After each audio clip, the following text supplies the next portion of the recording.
السلام عليكم ورحمة الله تعالى وبركاته. الحمد لله رب العالمين. الصلاة والسلام على سيدنا وحبيبنا مولانا محمد صلى الله عليه وسلم وعلى آله وصحبه أجمعين. أما بعد، فقد قال الله تعالى في القرآن العظيم وفي القرآن المجيد: أعوذ بالله من الشيطان الرجيم. بسم الله الرحمن الرحيم.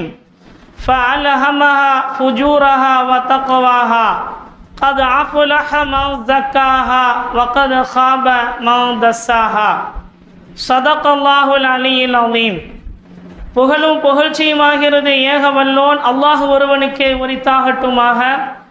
அவனுடைய சாந்தியும் சமாதானமும் எம்பெருமானார் ரசூலில் கரீம் ஸல்லல்லாஹு அலைஹி வஸல்லம் அவர்களின் மீதும் அவர்களின் அடிச்சுவற்றை அடிபிறலாமல் பின்பற்றிய உத்தம சத்திய சஹாபாக்கள், தாபிஈன்கள், தபா தாபிஈன்கள், நாதாக்கள், ஷுஹதாக்கள், நல்லோர்கள், குறிப்பாக நம் அனைவர்களின் மீதும் அல்லாஹுவின் வற்றாத கருணை என்றென்றும் இன்று நிலவட்டுமாக. ஆமீன். கண்ணியத்திற்குரிய அல்லாஹுவின் நல்லடியார்களே, அல்லாஹுவினுடைய மகத்தான கருணையினால் மீலாது தொடர் சொற்பொழிவு பயான் நமது மேலப்பாளையம் மஜ்லிஸுல் உலமாவின் சார்பாக ஏற்பாடு செய்யப்பட்டு 7வது நாளாக இன்று மிகச் சிறப்பாக நடைபெற்று கொண்டிருக்கிறது. இதன் மூலமாக பெருமானார் ஸல்லல்லாஹு அலைஹி வஸல்லம் அவர்களுடைய வாழ்க்கை நிகழ்வுகளை, நாம் அறிந்திராத நிகழ்வுகளை அறிந்து கொள்வதற்கும், அது மட்டுமன்றி பெருமானார் ஸல்லல்லாஹு அலைஹி வஸல்லம் அவர்களுடைய வாழ்க்கையை அவர்கள் எப்படி வாழ வேண்டும் என்று நமக்கு கற்றுத்தந்தார்களோ அந்த அடிப்படையிலே வாழ்ந்து மரணித்த நம்முடைய சலஃபு சாலிஹீன் என்று சொல்லக்கூடிய நல்லோர்களினுடைய வரலாறுகளையும் இணைத்து இங்கே பேசப்பட்டு கொண்டிருக்கிறது. அந்த அடிப்படையில் தான் பெருமானார் ஸல்லல்லாஹு அலைஹி வஸல்லம் அவருடைய சுன்னத்துகளை அடிபெறலாமல் பின்பற்றி வாழ்ந்த, அகத்தை அழகுபடுத்திய ஆன்மீக ஞானி அபு யஸீதுல் பிஸ்தாமி ரஹ்மத்துல்லாஹி அலைஹி அவர்களை குறித்து இங்கே பேச நான் பணியப்பட்டிருக்கிறேன். இங்கே 12 நாட்களும் ஒரு தலைப்பு பொதுவாக சொல்லப்பட்டு கொண்டே வருகிறது. அகத்தை அழகுபடுத்திய ஆன்மீகவாதிகள் என்ற ஒரு தலைப்பு. அல்லாஹ் தன் திருமறையிலே சொல்லி காட்டுவான், فَأَلْهَمَهَا فُجُورَهَا وَتَقْوَاهَا قَدْ أَفْلَحَ مَنْ زَكَّاهَا. அல்லாஹ் ஒரு பொருளின் மீது சத்தியமிட்டு ஒரு விஷயத்தை சொன்னால் அது எவ்வளவு அதி முக்கியமானது என்பதை நமக்கு பெருமக்கள் விளக்கி தருவார்கள். அப்படி ரப்புல் ஆலமீன் அல்லாஹு தஆலா 7 பெரும் விஷயங்களின் மீது அல்லாஹ் சத்தியமிட்டு சொல்கிறான். வஷ்ஷம்ஸி வதுஹாஹா வல் கமரி இதா தலாஹா என்று தொடர்ந்து 7 பெரும் பெரும் விஷயங்களின் மீது அல்லாஹ் சத்தியம் செய்து சொல்லுகிறான். கத் அஃப்லஹ மன் ஸக்காஹா. யார் தன்னுடைய அகத்தை அழகுபடுத்தி விட்டார்களோ, பரிசுத்தப்படுத்தி விட்டார்களோ, அவர்கள்தான் உண்மையான வெற்றியாளர்கள்.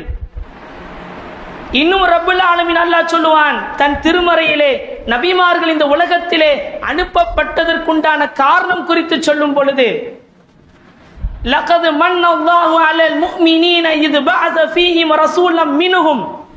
அல்லாஹ் உங்களுக்கு மாபெரும் மகத்தான பேர் உபகாரம் அல்லாஹ் செய்திருக்கிறான்.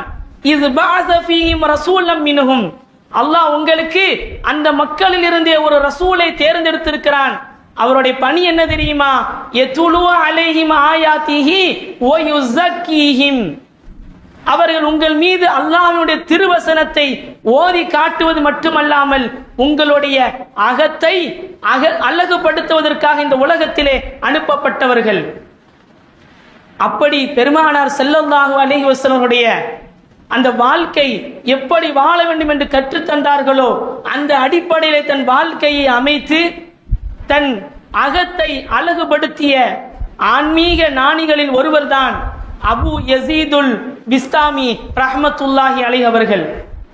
அவர்கள் கிபி 9ஆம் நூற்றாண்டில் இந்த உலகத்திலே வந்து பிறக்கிறார்கள். ஈரானுக்கு அருகில் உள்ள பிஸ்தாமி அல்லது பாஸ்தா என்று சொல்லக்கூடிய ஒரு ஊரிலே அவர்கள் பிறந்த காரணத்தினால் அவர்களுடைய பெயரோடு அபு யசீதுல் பிஸ்தாமி என்ற பெயர் சேர்ந்து விடுகிறது. அவர்களுடைய பிறப்பு முதல் இறப்பு வரை இந்த குறுகிய நேரத்தில் சொல்லிவிட முடியாது. எனவே அவர்களுடைய வரலாற்றிலே இருக்கக்கூடிய நிகழ்வுகளில் ஒரு சில வரலாற்று துளிகளை மட்டும் இங்கே நான் சொல்லி என் வார்த்தையை நான் நிறைவு செய்வேன். அபு யசீதுல் பிஸ்தாமி ரஹ்மத்துல்லாஹி அலைஹி அவர்களை குறித்து வரலாற்று ஆசிரியர்கள் சொல்வார்கள், பெருமானார் ஸல்லல்லாஹு அலைஹி வஸல்லுடைய அந்த சுன்னத்தை அப்படியே பின்பற்றிய ஒருவர் என்று சொல்வார்கள். இதை அவர்கள் காலத்தில் வாழ்ந்த வரலாற்று ஆசிரியர்கள் சொல்லவில்லை, அவர்களுடைய காலத்திலே வாழ்ந்த யூத பாதிரிகள் கூட சொல்வார்கள். ஒரு சுவாரஸ்யமான ஒரு நிகழ்வு, அவருடைய வரலாற்றில் நடந்த மிக சுவாரஸ்யமான ஒரு நிகழ்வு. ஒரு நாள் அவர்கள் ஒரு பாதை வழியாக நடந்து செல்கிறார்கள். அந்த நேரத்திலே ஒரு யூத பாதிரி ஒருவர் கூட்டம் நடத்தி கொண்டிருக்கிறார். அசத்திய கொள்கையை அந்த யூத மக்களுக்கு மத்தியிலே எடுத்து சொல்லிக் கொண்டிருக்கிறார். அந்த நேரத்திலே அந்த பாதையை கடந்த அபு யசீதுல் பிஸ்தாமி ரஹ்மத்துல்லாஹி அலைஹி அவர்கள் அந்த சபைக்குள்ளே நுழைகிறார்கள். நுழைந்ததுதான் மாத்திரம் அசத்தியத்தினுடைய வாய் அங்கே பூட்டு போட்டு விட்டது. அவர்களால் அசத்தியத்தை எடுத்து சொல்ல முடியவில்லை. அவர் அப்படியே அமைதியாக இருக்கிறார். மக்கள் எல்லாம் கேட்கிறார்கள், ஏன் அமைதியாக விட்டீர்கள்?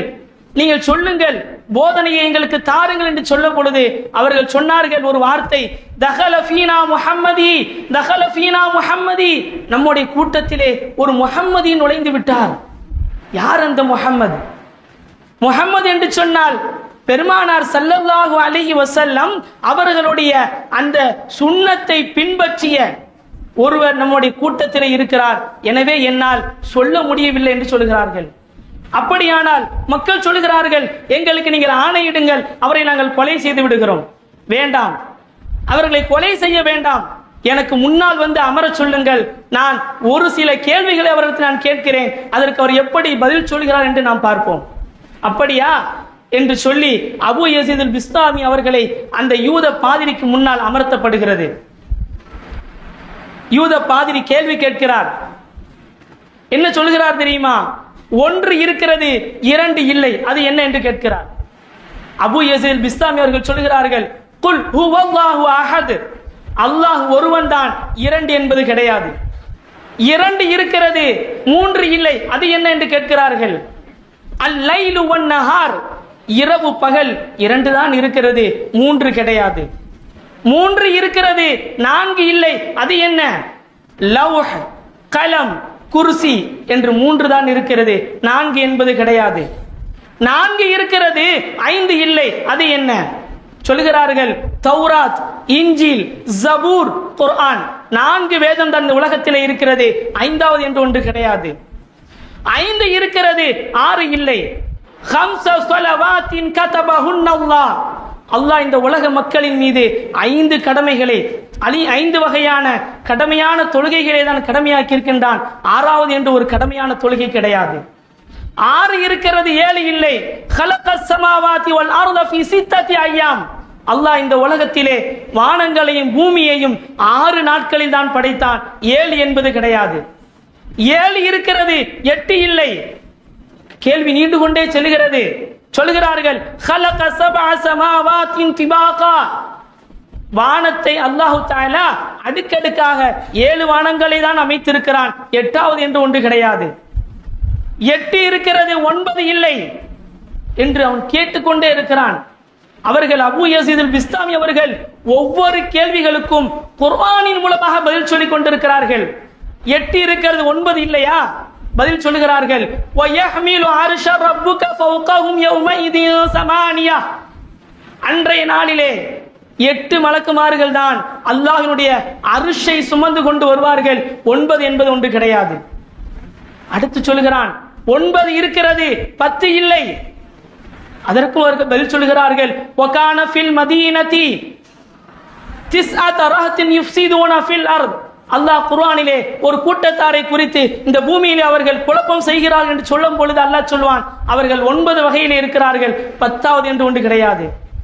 10 இருக்கிறது, 11 இல்லை. அப்படியா? அதற்கும் சொல்கிறார்கள், தில்க அஷரத்துன் காமிலா. யாராவது ஹஜ்ஜிலே வாஜிபான ஒரு காரியத்தை விட்டுவிட்டால் அவர்கள் 10 நோன்புகள் தான் வைக்க வேண்டும், 11 என்று ஒன்று இல்லை. இப்படியே கேள்விகள் தொடர்ந்து கொண்டே செல்கிறது. அவன் கேட்பதை நிறுத்தவில்லை, கேட்டுக்கொண்டே இருக்கிறான்.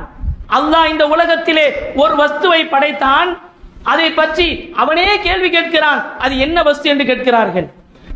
அபூ யஸீத் பிஸ்தாமி அவர்கள் சொல்கிறார்கள், அது மூசா அலைஹிஸ்ஸலாம் அவர்களுடைய அஸா.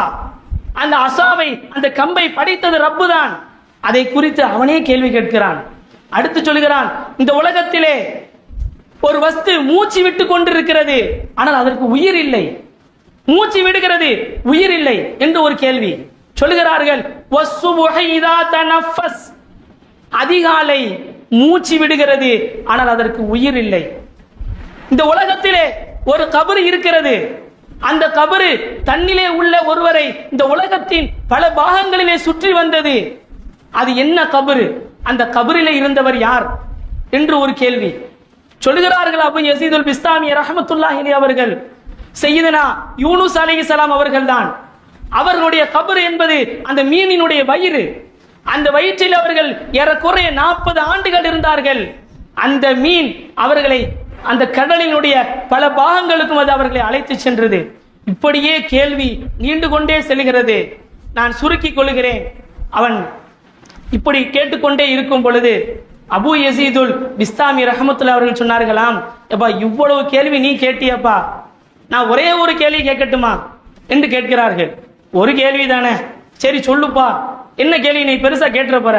அவர்கள் கேட்டார்கள், மா மிஃப்தாஹுல் ஜன்னா, சொர்க்கத்தினுடைய திறவுகோல் எது என்று அபூ யஸீதுல் பிஸ்தாமி ரஹ்மத்துல்லாஹி அலைஹி அவர்கள் அந்த யூத பாதிரியை பார்த்து ஒரே ஒரு கேள்விதான் கேட்டார்கள். அவன் அப்படியே அமைதியாக ஆகிவிட்டான், பதில் சொல்லல. அந்த சுத்தி இருந்த மக்கள் சொல்கிறார்கள், பதில் சொல்லுங்க, பதில் சொல்லுங்க, ஏன் அமைதியா இருக்கிறீங்க? இல்ல நான் பதில் சொல்லிடுவேன், அது பெரிய விஷயம் இல்லை, எனக்கு தெரியும், ஆனா சொன்னால் நீங்கள் எதுவும் தவறாக நினைக்க கூடாது என்று நான் அமைதியா இருக்கிறேன். இல்ல பரவாயில்ல, என்ன பதில் நான் போறேன், நீங்க சொல்லுங்க, முதல்ல பதில சொல்லுங்க என்று சொன்ன பொழுது அந்த யூத பாதிரி சொன்னார், மிஃப்தாஹுல் ஜன்னா எது தெரியுமா? முஹம்மதுன் ஸல்லல்லாஹு அலைஹி வஸல்லம் தான். பெருமானார் ஸல்லல்லாஹு அலைஹி வஸல்லம் அவர்கள் தான் இந்த சொர்க்கத்தினுடைய திறவுகோல், அவர்கள் தான் சாவி என்று சொன்னார்கள். அசத்தியத்தினுடைய கொள்கையை பரப்பிக் கொண்டிருந்த அந்த நாவிலிருந்து சத்திய கொள்கையை வெளிவர செய்தார்கள் அபூ யஸீதுல் பிஸ்தாமி ரஹ்மத்துல்லாஹி அலைஹி அவர்கள். இது எப்படி நிகழ்ந்தது என்று சொன்னால், அவர்களிடத்தில் இருந்தது பெருமானார் ஸல்லல்லாஹு அலைஹி வஸல்லம் சுன்னத்தை அப்படியே பின்பற்றிய காரணத்தினால் அல்லாஹ் தஆலா அவர்களுக்கு குர்ஆனினுடைய ஞானங்களை அவர்களுக்கு வழங்கினான். எனவேதான் அவன் கேட்ட அத்தனை கேள்விகளுக்கும் குர்ஆனின் மூலமாக அவர்கள் பதில் உரைத்து அசத்தியத்தை சொல்லிக் கொண்டிருந்த அந்த நாவிலிருந்து சத்தியத்தை வெளிவரச் செய்தார்கள். எனவே பெருமானார் ஸல்லல்லாஹு அலைஹி வஸல்லம் மீலாது தொடர் சொற்பொழிவு பயான் இங்கே மிக சிறப்பாக ஏற்பாடு செய்யப்பட்டு நடைபெற்றுக் கொண்டிருக்கிறது. வெறுமனே பெருமானார் ஸல்லல்லாஹு அலைஹி வஸல்லம் வாழ்க்கையினுடைய வரலாறுகளை அறிந்துவிட்டு நாம் செல்லாமல் அந்த வாழ்க்கையை எடுத்து நடப்பதற்கு நாம் முயற்சி செய்வோமாக. ஏனென்று சொன்னால் நம்முடைய சொர்க்கம் பெருமானார் தான். எனவே அந்த பெருமானாரை நாம் அடைய வேண்டும் என்று சொன்னால் அவருடைய சுன்னத்தை, அவர்களுடைய வழிமுறையை நாம் பற்றி பிடித்துக் கொள்ள வேண்டும். ரப்புல் ஆலமீன் அல்லாஹ் சுப்ஹானஹு வ தஆலா பெருமானார் ஸல்லல்லாஹு அலைஹி வஸல்லம் அந்த வாழ்க்கை வரலாறுகளை அவர்கள் எப்படி வாழ வேண்டும் என்று நமக்கு கற்றுத்தந்தார்களோ அந்த அடிப்படையிலே வாழ்ந்து நாளை சொர்க்கத்திலே அவர்களோடு இணைந்து இருக்கக்கூடிய பாக்கியத்தை வல்ல ரஹ்மான் உங்களுக்கும் எனக்கும் நம்முடைய சந்ததிகளுக்கும் அல்லாஹ் தந்தருள்வானாக. வ ஆகிரு தஅவானா அனில் ஹம்துலில்லாஹி ரப்பில் ஆலமீன். அஸ்ஸலாமு அலைக்கும் வ ரஹ்மத்துல்லாஹி வ பரகாத்துஹு.